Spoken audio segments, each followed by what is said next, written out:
In this video, we present you a female baby elephant who was injured by a snare. Villagers have noticed him plodding near the village. Suddenly, the wildlife officers received a call on this baby elephant, who was a bit aggressive due to the huge pain. Since it was a baby, vets were rushed towards the place to see what had happened. When officers had reached the place, villagers had tied its legs using a soft rope because of his aggressive behavior. Their intention was not to hurt the elephant, just keep him controlled till the officers reach him. Vets observed the baby elephant from a distance. Soon they realized that a snare was hit on the leg, and eventually it has been removed. But the shot remains hurt. They could see an enlargement on his leg due to the infection, but the trunk has also been hit on somewhere, and they found another wound on his trunk too. Since the snare was hit some days back and the resultant wound has made the leg a bit stiff, they could see pus was accumulated on the wound, and the wound had turned into an abscess. Vets concluded that there was not any risk to his life, just the infection had made him aggressive. In absence of the herd, vets could not release this baby elephant directly to the forest. Thus, they decided to take him to their office. Residential treatments are offered from the range officers. Then the officers tried to raise him to the truck, but he was too aggressive. Ultimately, they decided to dart a small dose of the sedative drug to prevent him making any confusion. Unlike the tamed elephants, it was a tough mission for the others to take him off. The team had a huge support from villagers. Everyone was teamed up to save the life of a baby elephant.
Finally, the officers could bring him to the location. When he was in the forest, he used to live in water for long hours. It helps him to control his body temperature. Hence, officers washed all over his body to reduce the body temperature. Before going forward with treatments, officers wanted to familiarize him to the new environment.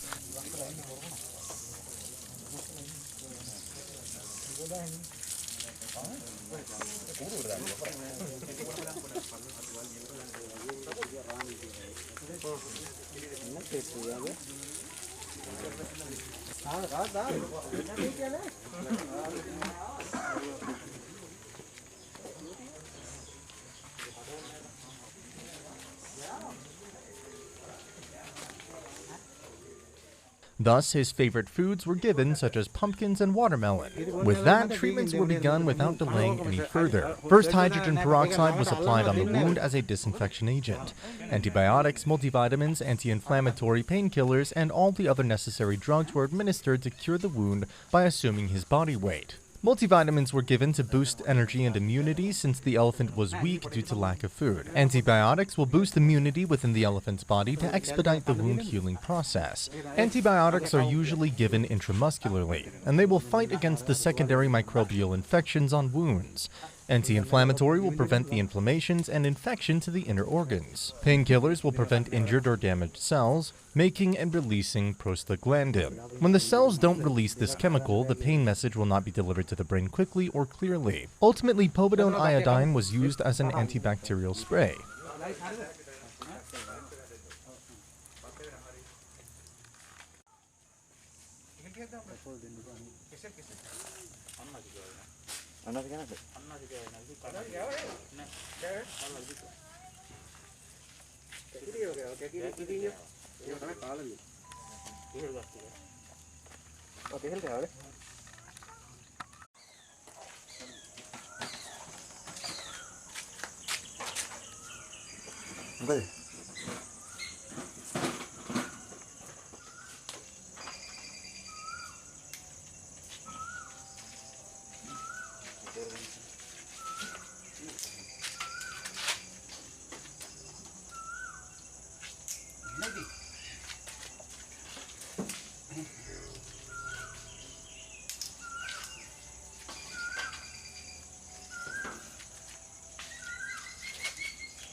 After concluding all the necessary treatments, the baby elephant was sent to a rehabilitation center.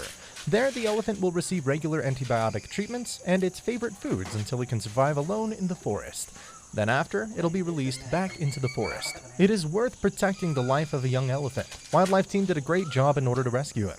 Thus, we're grateful to the entire team for their dedication. Snares are man-made. They're a trap for catching birds or small animals, especially rabbits. Snares usually consists of a loop wire or a rope which pulls tight around the animal. Accidents occurred from snares have become frequent due to the human-elephant conflict.